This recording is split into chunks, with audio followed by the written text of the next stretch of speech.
When I was in my 20s, I had a lot of big dreams.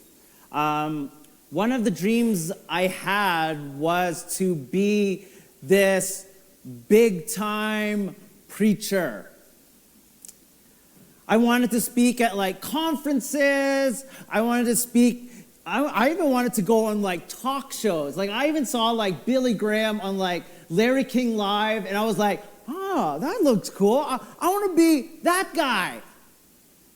And before I turned 23, I started getting a lot of invites. I got invites to speak at youth conferences. I got invites to speak at camps. And I'm like, okay. I felt like I was going places. I felt like I had this big momentum shift in my life. So the next step of my evolution, I would say, was I am going to build the biggest church.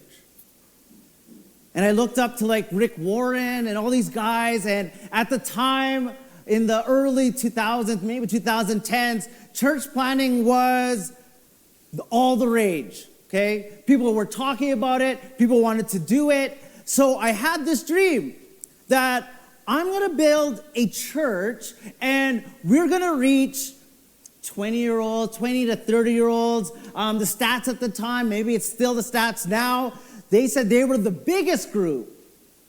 That they were the biggest group that left the church after high school. And I'm like, nope, not on my watch. We're going to do something about that. And that was my plan. That was my plan.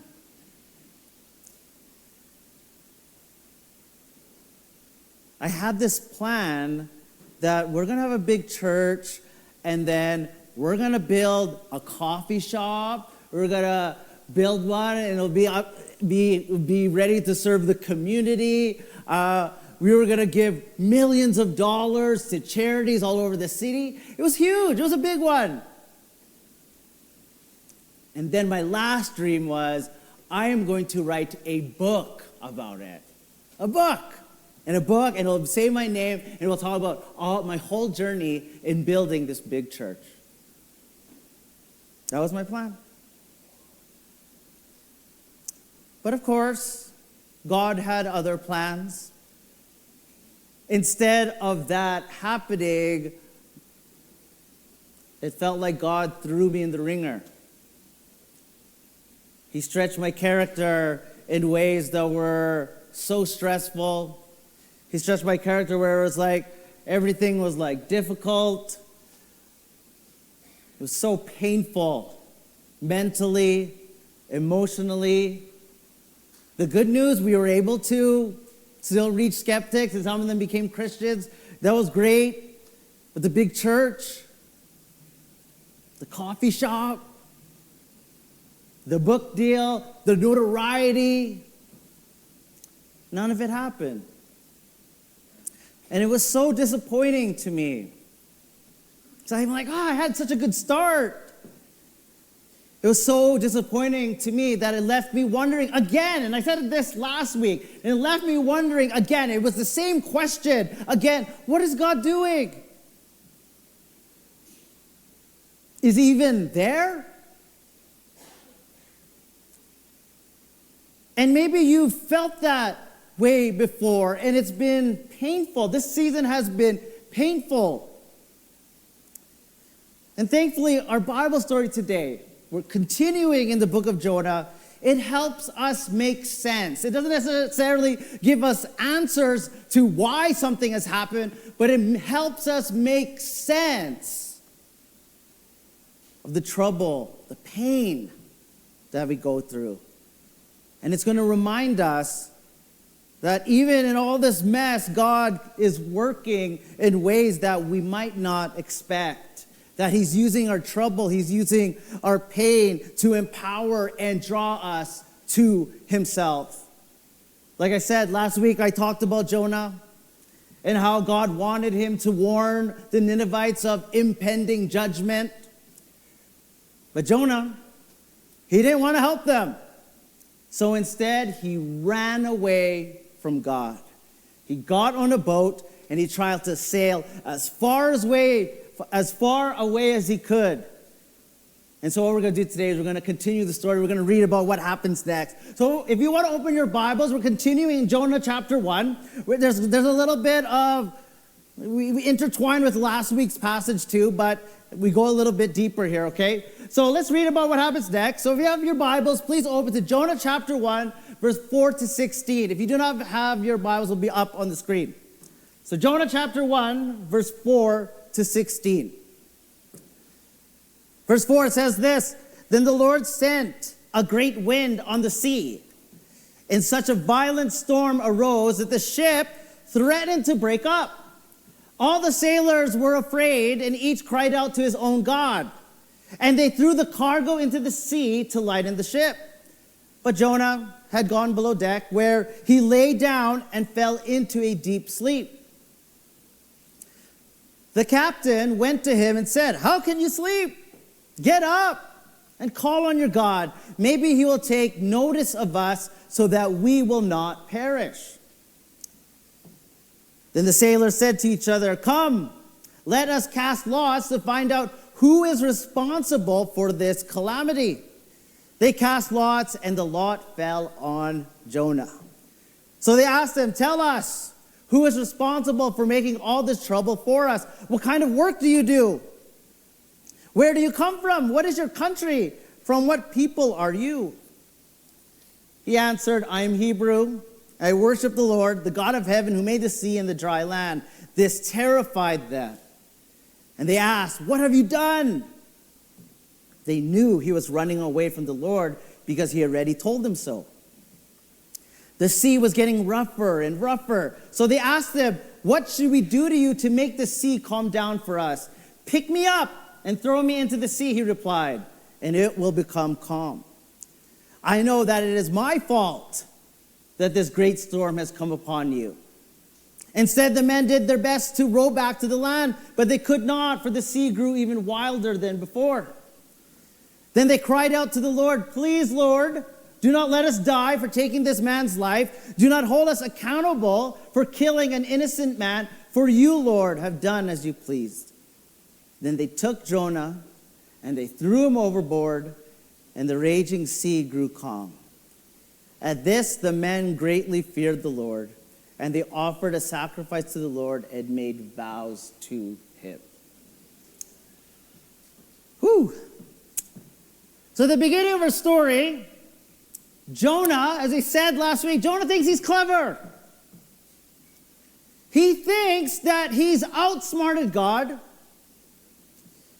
If he goes down with the ship, and his thinking, his reasoning is that, well, if I go down with the ship, then he doesn't have to help his enemies in Nineveh. There won't be any other prophet to go over there. So he thinks, if I die, it's going to be good. I won't have to help those guys anymore. But God's like, not so fast. Not so fast, Jonah. And God sends a big storm to destroy Jonah's plan. Destroys his plan and to bring him back on course. Jonah knows that the storm is from God. He knows. He knows that he is the cause of the storm that is not just threatening his life, but also the life of the sailors. The storm was so bad. The storm was so bad that the text says that the sailors started throwing. They started throwing their cargo overboard. Now, when you do something like that, that's obviously there's a cost to that. They're essentially rooting themselves financially, okay? All that stuff is how they make money. So them throwing it overboard is going to cost them money, cost them business. But they had no choice. Their lives were at stake. And in the middle of this chaos, Jonah decides it's time to take a nap. time to take a nap. And this bewilders the captain of the ship. Verse 5, all the sailors were afraid. It says this, all the sailors were afraid, and each cried out to his own God, and they threw the cargo into the sea and lightened the ship. But Jonah had gone below deck, where he lay down and fell into a deep sleep. Now, the flow of the Hebrew writing makes it clear that Jonah knows that the storm is happening, okay? So this isn't him going to sleep before the storm happened, and then he just wakes up and, oh, there was a storm. It was nothing like that. He knows exactly what's happening. He knows that in the middle of a storm, he decides to peace out, okay? He's like, I'm done. I'm going to go to bed. Essentially waiting for his death. So he doesn't care. He does not care he doesn't care if he dies, and he doesn't care if the sailors die. Okay, that's his mentality, that's his attitude. He's nonchalant, he's lethargic. Because like I said before, because if he dies, then there won't be anyone to save his enemies, okay? So that's his mentality and thinking. So he goes below deck and takes a nap. The sailors are indignant. Of course they're indignant. They're indignant, but they're also shocked. How could someone do this? The captain says, how can you sleep? It's a very reasonable question. How can you sleep during this storm? Call on your God. Do something. Only the gods could save them. It's only the gods that could save them now. But the sailors also had a hunch. They had a hunch. There's something's off here. They had a hunch that this storm is happening because someone on the boat has done something to offend the gods. God, there's something wrong here. Something must have done something wrong. And they wanted to find out who. Okay? They wanted to find out who. So they used a pagan practice called casting lots. Casting lots. So here they would throw stones. Okay, casting lots is they would throw stones, and depending on the way the stones landed, people would assume that the gods were trying to tell them something. Okay? Now, it's not something Christians should do. It's called divination, okay? Very few exceptions. It's forbidden in the Bible. But these sailors were pagans, okay? So they used casting lots to discern who was at fault. And what does God do? He uses their pagan practice to lead them to the right answer. So they cast lots. And the lot falls. And the lot falls on who else? Guess who?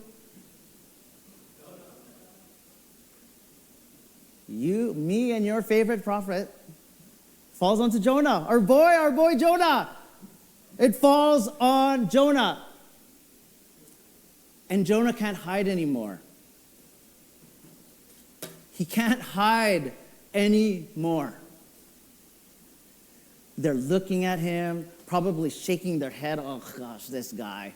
We knew it. It's Sleepy Boy. We knew it. We knew it was this guy. And so he confesses. He confesses. Okay, they're asking him a question. Who are you? And he confesses. I am a Hebrew, he says. And he worships the Lord, the God of Israel, also known as Yahweh. And once they said Yahweh, everyone freaks out. The sailors are like, oh gosh. It terrifies the sailors. Like, oh no. They know. The text says they know that they're in trouble because they know, they've heard Yahweh. They heard of Yahweh before. He's the powerful one. And the sailors are like, oh, what have you done? That's their first question. Oh, what have you done? One commentator says, when they said that, it's equivalent in the Hebrew to say, are you crazy? Are you crazy? What have you done? Not just to himself, but to us, to everyone else. Jonah's just thinking about himself. Well, not even thinking about it. He just wants to die. He doesn't even think about the sailors. And the sailors are like, oh my gosh, what about us? We didn't do anything wrong.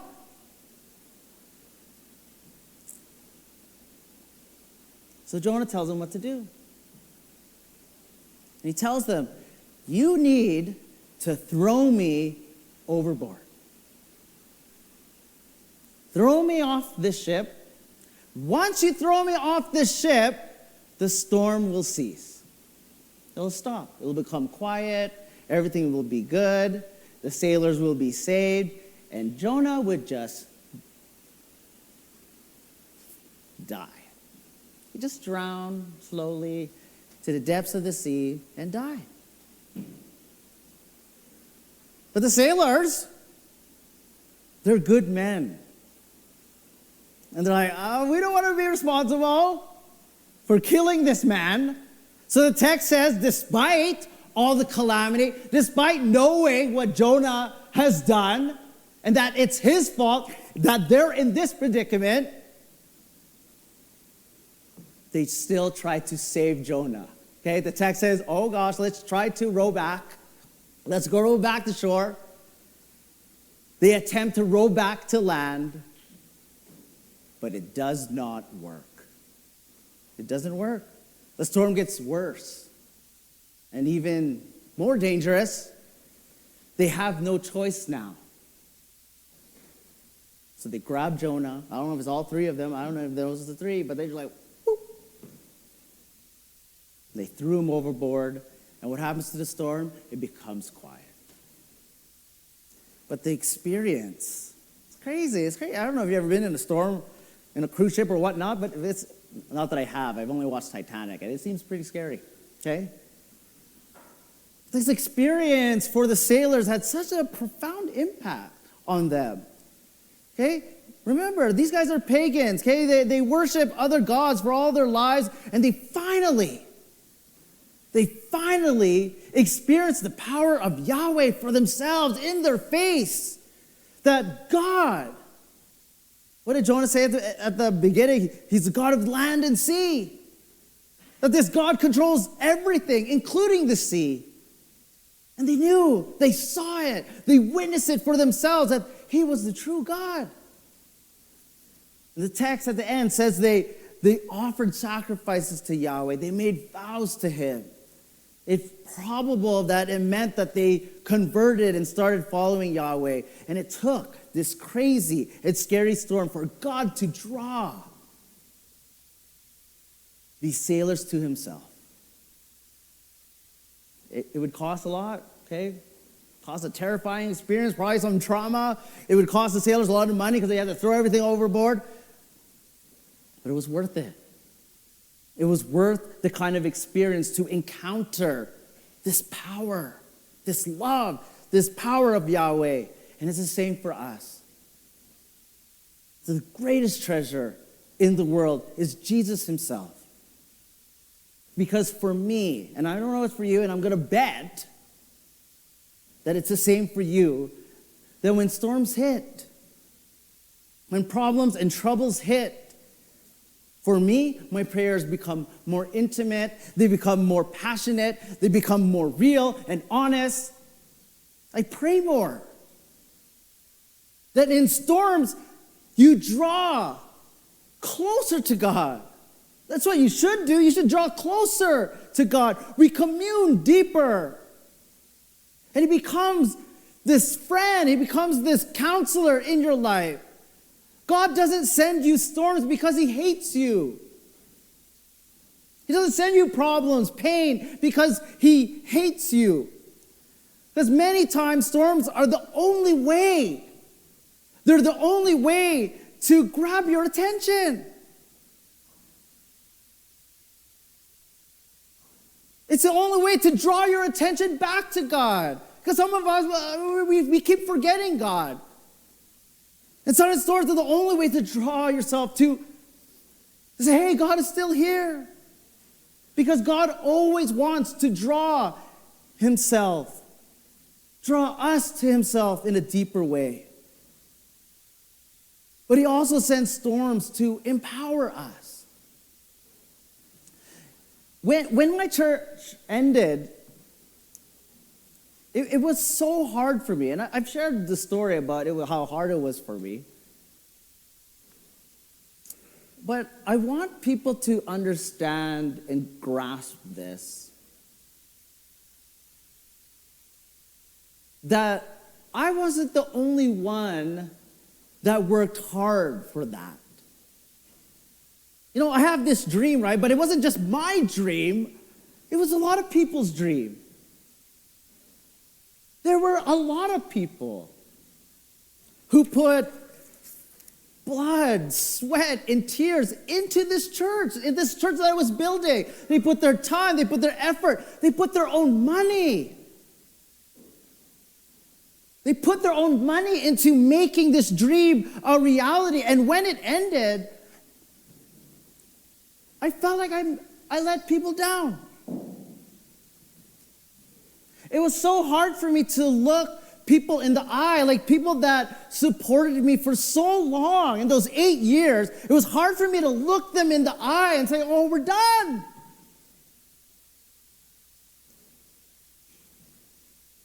So it wasn't just me, it was people, the people that have stayed with me, and I felt like I let them down.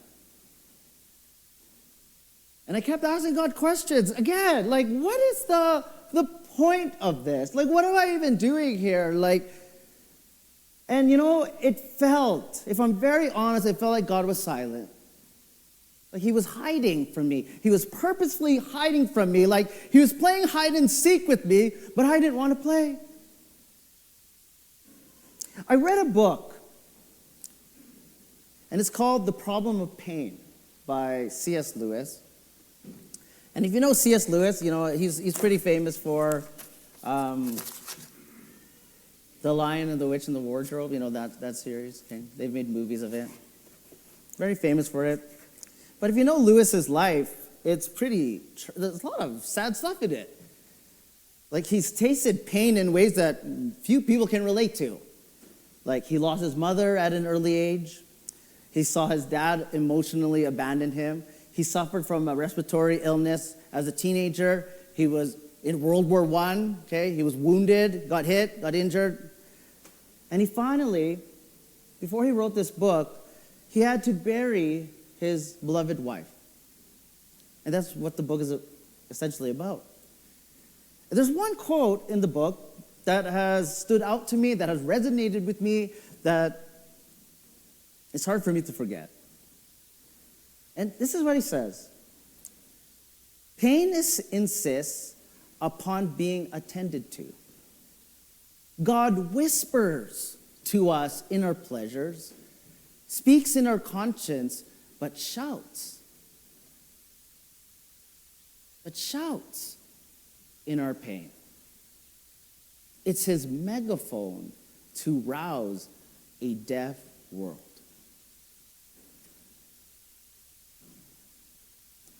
And for me, it hit me. It was like a punch to the gut, I guess.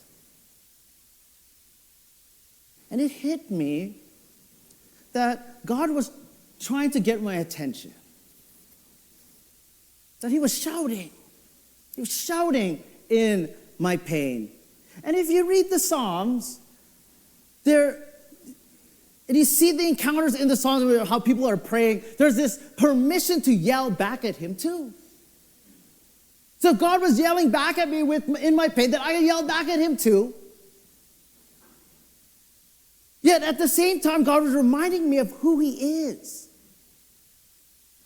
He was reminding me of his promises. And for that season in my life, I thought I would be angry at God forever.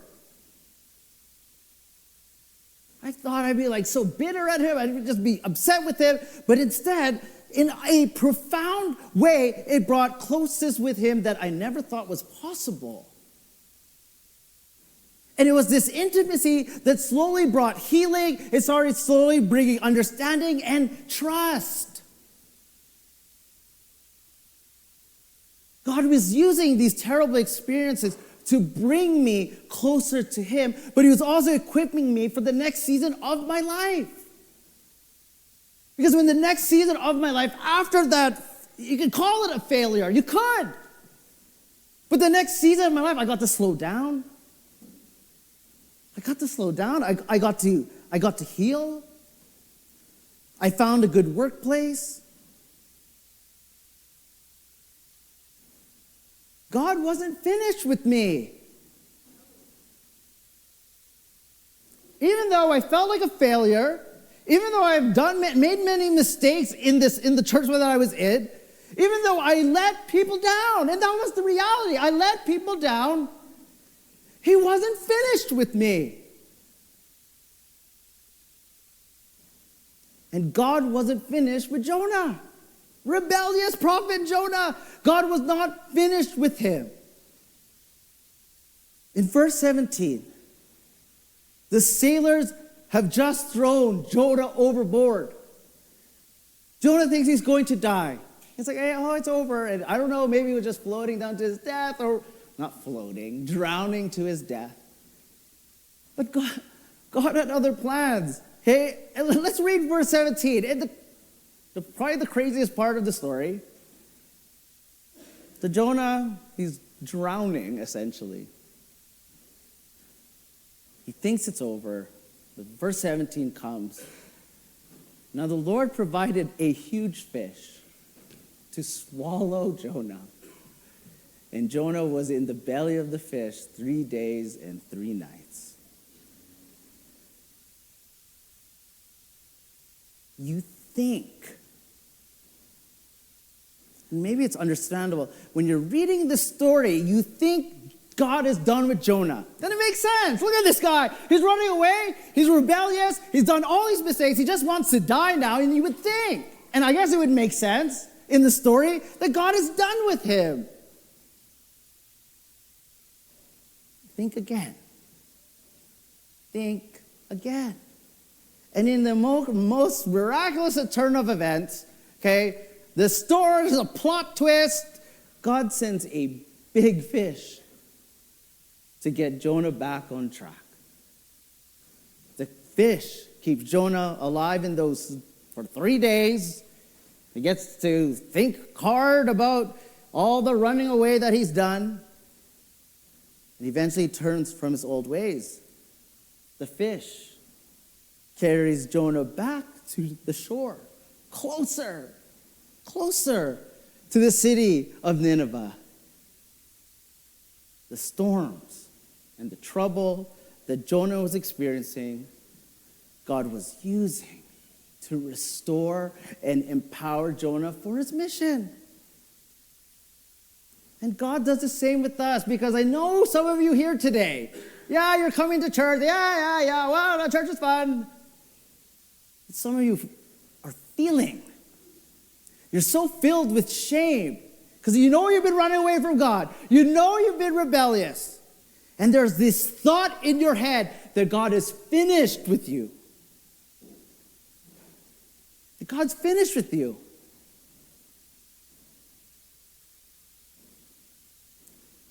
But he's not. He's not finished with you. There are countless stories of God using trouble and storms to help us in the end, to show that he's not done with you. He is not done with you. There will always be a lesson to learn. There will always be an opportunity to grow in character, to grow in wisdom. I know we don't like this.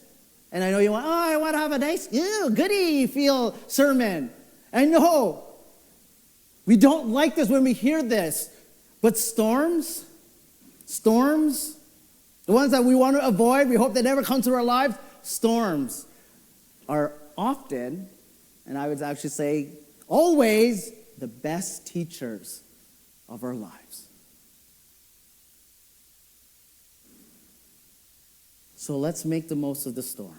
I know people don't want to hear it, but let's make the most of the storm. Because even storms God can use to bless you. Hold on to the promise. Hold on to the promise that one day, there's all these messed up things that happen in our lives.